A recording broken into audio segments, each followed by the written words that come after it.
Esterification. अभी esterification reaction के अंदर हमें क्या करना है कि एस्टरिफिकेशन नाम ही आपका आंसर है यहाँ पर कि ये रिएक्शन में क्या करेंगे हम लोग ईस्टर फॉर्म करेंगे। लेकिन अभी ये रिएक्शन के अंदर आपको 3 टाइप के रिएक्शन देख रहे हैं जिसमें हम लोग क्या करने वाले हैं, अल्कोहल एंड फिनॉल जो है ये अल्कोहल एंड फिनॉल को कन्वर्ट करेंगे किसमें, ईस्टर में। ठीक है, अब ये अल्कोहल एंड फिनॉल को ईस्टर में कन्वर्ट करने के हमारे पास टोटल 3 वेज है, मतलब 3 अलग अलग हम लोग कंपाउंड्स ऐड करके हम लोग उसको अल्कोहल टू ईस्टर कन्वर्ट कर सकते हैं। तो हमारा जो सबसे पहला फर्स्ट फॉर्म है, फर्स्ट फॉर्म में हम लोग क्या करेंगे, अल्कोहल या फिर फिनॉल के अंदर ऐड करेंगे कार्बोक्सिलिक एसिड। ठीक है, और उसका एसिड हाइड्रोलाइसिस करके क्या होगा, उसका ईस्टर और वाटर ये 2 प्रोडक्ट्स हम लोग को यहाँ पर मिलेंगे। अब इसका एग्जैक्ट रिएक्शन कैसे होता है वो देखते हैं जनरल रिएक्शन। तो यहाँ पर मैंने क्या लिया भाई, अल्कोहल प्लस ये क्या है आपका कार्बोक्सिलिक एसिड RCOOH। ठीक है, अभी यहाँ पर आफ्टर रिएक्शन सिंपल रिएक्शन है, तीनों भी रिएक्शन जो पढ़ने वाले हैं आज हम लोग, तीनों में आपको क्या करना है, सिंपली वाटर मॉलिक्यूल हटा दो और जो बचा हुआ रहेगा उसको साथ में लिख दो, आपका रिएक्शन हो जाएगा।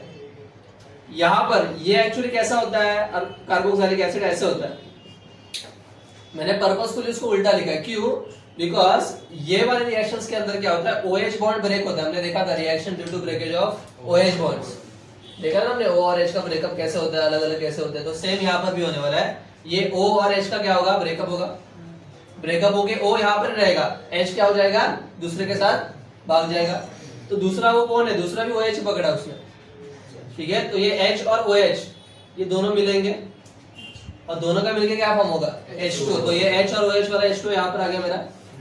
बचा क्या क्या, जो जो बचा वो सब साथ में लिख दो एक लाइन में। अभी RO C double bond O C double bond O R dash R dash, मतलब मैंने सिंपली यहाँ पर क्या कर दिया, H2 मॉलिक्यूल अलग करके जो बचे हुए एलिमेंट्स है सबको एक साथ लिख दिया। तो आपका मेरा क्या फॉर्म हो गया, यहाँ पर ईस्टर फॉर्म हो गया। अभी ईस्टर फॉर्म हुआ कैसे समझते हैं, आपने देखा था ईथर के अंदर सेंटर में ऑक्सीजन आता है एंड बोथ साइड में कोई ना कोई तो अल्काइल चेन आता है। यह क्या होता था, आपका ईथर था। अभी ईस्टर का मतलब क्या रहता है कि जिसके अंदर सेंटर में आपका आएगा COO, ऐसा COO, और उसके तो वो एलिमेंट क्या कहना जाता है आपका ईस्टर। तो यहाँ पर भी देखो ना COO आ रहा है, तो ये ईस्टर फॉर्म होगा। सेम आपका फिनॉल के लिए भी सेम रहेगा, बस क्या होगा आपका अल्काइल ग्रुप की जगह पर क्या आएगा, बेंजीन ग्रुप, मतलब एरोमेटिक ग्रुप आएगा आपका। तो बाकी रिएक्शन सेम ही रहेगा। तो ये आपका पहला तरीका है जिसके अंदर क्या होगा, आपका फिनॉल अल्कोहल फिनॉल कन्वर्ट होगा ईस्टर में। लेकिन ये रिएक्शन में प्रॉब्लम है क्या, ये जो रिएक्शन है रिवर्सिबल रिएक्शन है। जैसा ही ये रिएक्शन होता है वैसे क्या होगा, ये ईस्टर और वाटर दोनों फिर से एक दूसरे के साथ रिएक्ट करके फिर से क्या फॉर्म होगा, अल्कोहल फिनॉल फॉर्म होगा। तो मुझे फॉर्म क्या करना था, ईस्टर, लेकिन जैसे रिएक्शन होगा वैसे फिर से मुझे क्या मिल रहा है, अल्कोहल। तो मुझे कुछ तो करना पड़ेगा ना जिससे रिवर्स रिएक्शन बंद हो जाए। इसके लिए हम लोग क्या करेंगे कि जैसे ये रिएक्शन होगा वैसे हम लोग क्या करेंगे, यहाँ पर ये जो वाटर मॉलिक्यूल है इसको हटा देंगे। अगर मैंने यहाँ से वाटर मॉलिक्यूल हटा दिया तो क्या बचा, सिर्फ ईस्टर ऑटोमेटिकली खुद को अल्कोहल में कन्वर्ट कर सकता है क्या।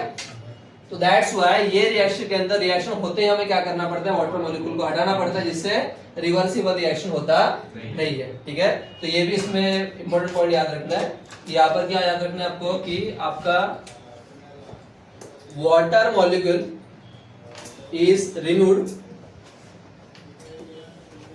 After reaction to avoid reversible reaction. ये जो रिवर्सिबल रिएक्शन यहाँ पर हो रहा है इसको हम लोग अवॉइड करेंगे कैसे, by removing water molecule. Then उसके बाद नेक्स्ट जो रहेगा आपका सेकंड पार्ट। सेकंड इसके अंदर क्या होने वाला है वो देखते हैं, होगा आपका पहला वाला रिएक्शन। जो सेकंड रिएक्शन है, सेकंड इसके अंदर हम लोग क्या करेंगे, वहां पर हम लोग लेंगे अगेन वही सेम, एक तो अल्कोहल या फिर उसकी जगह पर फिनॉल। अभी यहां पर हम लोग ऐड करेंगे, तो यहां पर हम लोग ऐड करने वाले हैं आपका एसिड अनहाइड्राइड।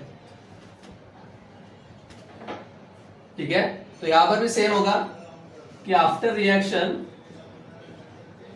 यहां पर क्या क्या फॉर्म होगा आपका, पहला तो ईस्टर, और यहां पर वाटर की जगह पर क्या मिलेगा आपको, तो यहां पर मिलेगा आपको कार्बोक्सिलिक एसिड। ठीक है, तो यहां पर मिलने वाला है आपको कार्बोक्सिलिक एसिड।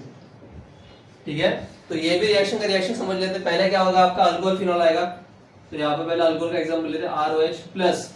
अभी आपका एसिड अनहाइड्राइड जो रहेगा वो कैसे रहता है, R dash C double bond O, O फिर से C double bond O R। यहाँ पर भी क्या होगा अगेन सेम, ये भी रिवर्सिबल रिएक्शन है। अभी यहाँ पर क्या हो जाता है, आपको क्या फॉर्म हो रहा है यहाँ पर, कार्बोक्सिलिक एसिड, तो उसको अलग कर दो। ये भी रिएक्शन में सेम उसके जैसा क्या है, यहाँ पर क्या हुआ था, O और H का ब्रेकअप हुआ था, O इधर रह गया, H दूसरे के साथ भाग गया, इधर भी सेम होगा कि यहाँ पर भी ब्रेकअप होगा और भागने वाला कौन है यहाँ पर, H। तो ये H और ये वाला पार्ट जो है वो आपका अलग होगा,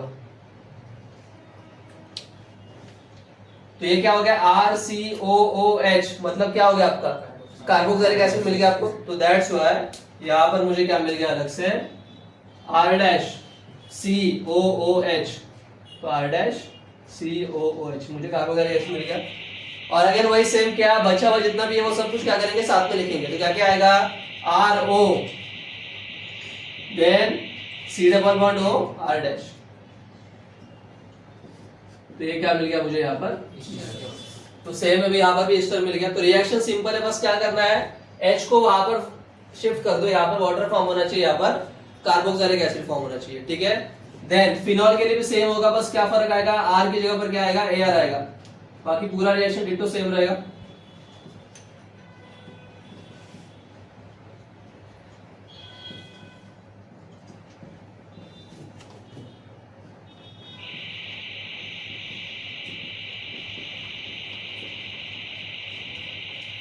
ठीक है, तो यहाँ पर भी सेम ही चीज होगा, क्या आपका ये जो H वाला पार्ट है, ये H वाला पार्ट क्या होगा आपका अलग होगा,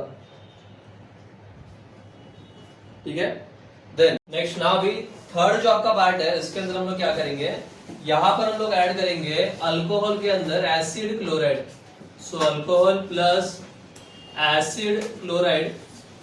अभी ये जो रिएक्शन है, ये रिएक्शन के अंदर हम लोग क्या करेंगे, एज अ बेस करके पायरिडीन को यूज करेंगे, ठीक है। अभी इसको क्यों यूज करेंगे वो आपको आगे जाके समझेगा। तो यहाँ पर फॉर्म होता है ईस्टर प्लस HCl, तो ये जो HCl फॉर्म हुआ है उसको न्यूट्रलाइज करने के लिए हम लोग क्या करते हैं, उसमें पायरिडीन बेस ऐड करते हैं, ठीक है। और ये जो रिएक्शन है वो रिवर्सिबल रिएक्शन है, ये फॉरवर्ड रिएक्शन रहेगा।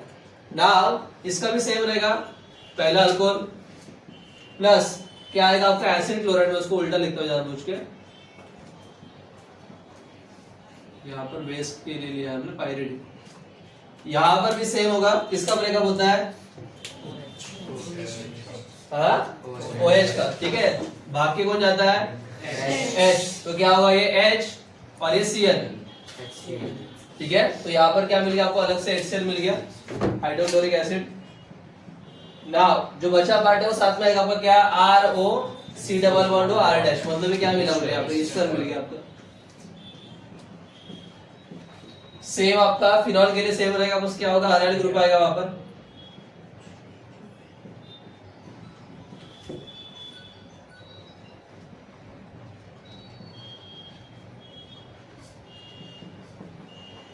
ठीक है। तो यहाँ पर भी क्या सेम, अगेन फिर से एक बार किसका ब्रेकअप होगा, बाकी कौन जाएगा H का, करेक्ट है। तो यहाँ पर बचा हुआ सब साथ में आएगा, तो यहाँ पर भी आपको ईस्टर मिल गया, ठीक है। तो इस तरीके से ये थर्ड मेथड है जिसके अंदर आप क्या कर सकते हो, अल्कोहल या फिर फिनॉल को हम लोग क्या कर सकते हैं, कन्वर्ट कर सकते हैं किसमें, ईस्टर। नेक्स्ट अभी हमारा टॉपिक है दैट इज एसिटाइल डेरिवेटिव्स, ठीक है। तो अभी ये एसिटाइल डेरिवेटिव वाला जो पार्ट है ये कैसे फॉर्म होता है वो देखते हैं। तो सबसे पहले आपको समझना पड़ेगा कि आपका एसिटाइल ग्रुप किसको बोलते हैं, ठीक है। तो आपका CH3CO जो है इसको हम लोग क्या बोलते हैं, एसिटाइल ग्रुप। तो जिस किसी कंपाउंड में आपका ये वाला ग्रुप आएगा, ठीक है, उसको हम लोग क्या बोलेंगे, एसिटाइल ग्रुप बोलेंगे। नाउ अभी हमें देखना है कि एसिटाइल डेरिवेटिव्स मतलब क्या, कि ऐसे बहुत सारे एस्टर्स वगैरह है कि जिसके अंदर हम लोग क्या कर सकते हैं कि एसिटाइल ग्रुप ऐड करके वहां पर क्या फॉर्म होगा उसका, एसिटाइल डेरिवेटिव। मतलब क्या, एसिटाइल ग्रुप से बना हुआ कंपाउंड, मतलब क्या रहेगा आपका एसिटाइल डेरिवेटिव। तो उसके अंदर आपको स्पेशल कंपाउंड दिया गया है जिसको हम लोग बोलते हैं एस्पिरिन, ठीक है। अब ये एस्पिरिन जो है ये ज्यादा करके यूज होता है आपका मेडिसिन के अंदर, जो आपने बहुत बार कंज्यूम किया रहेगा। तो ये एस्पिरिन एग्जैक्टली फॉर्म कैसा होता है वो आपको दिया गया है यहाँ पर। इसका क्वेश्चन भी आ सकता है एग्जाम में कि हाउ एस्पिरिन इज फॉर्म्ड, या फिर उसका केमिकल फार्मूला बताओ, या फिर रिएक्शन आ सकता है, तो उसको स्टार करके रख दो। तो ये कैसे फॉर्म होता है, ये फॉर्म होता है आपका, सबसे पहले हम लोग लेंगे यहाँ पर आपका सैलिसाइलिक एसिड, ठीक है, सैलिसाइलिक ना है, सैलिसाइलिक एसिड, ठीक है। देन उसके अंदर क्या होगा आपका CH3 C double bond O, ठीक है। तो यहाँ पर भी हम लोग क्या करेंगे, उसका हाइड्रोलाइसिस करेंगे। तो आफ्टर रिएक्शन यहाँ पर भी सेम होगा क्या, ब्रेकअप हमेशा किसका होता है हमारे यहाँ पर, OH का, बाकी कौन जाता है हमेशा, ठीक है। तो यहाँ पर वही होगा कि आपका ये जो H वाला पार्ट है, ठीक है, ये H वाला पार्ट क्या होगा, शिफ्ट होके जाएगा यहाँ पर। तो ये जो पूरा आपको दिख रहा है एलिमेंट, ये पूरा साथ में आएगा। तो क्या फॉर्म हो गया, CH3COOH, मतलब क्या फॉर्म हो गया, कार्बोक्सिलिक एसिड फॉर्म हो गया, ठीक है। तो यहाँ पर प्लस CH3COOH, ये क्या है, कार्बोक्सिलिक एसिड, मतलब कौन सा हो रहा है, CH3 आया, मतलब कौन सा, ये एसिडिक एसिड है, या फिर उसको आईयूपीएसी में क्या बोलेंगे, इथेनॉइक एसिड। और जो बचा पार्ट है भी साथ में आएगा, ये तो बचा है बेंजीन, ये O भी बचा हुआ है, ये O के आगे क्या जुड़ेगा अभी, ये बचा हुआ part that is C double bond O CH3, और ये जो फॉर्म हुआ वही है आपका एस्पिरिन, ठीक है। ये उसका स्पेशल नाम हो गया। और जनरल नेम क्या आएगा आपका उसका, एसेटाइल सैलिसाइलिक एसिड, ठीक है। तो इस तरीके से क्या होगा, आपका एस्पिरिन फॉर्म होता है, ठीक है। तो ये रिएक्शन इंपॉर्टेंट है एग्जाम पॉइंट ऑफ व्यू से, तो ये मार्क करके रख लो। ये जो शिफ्टिंग है वो बस दिमाग में रख दो कैसे होता है, ठीक है।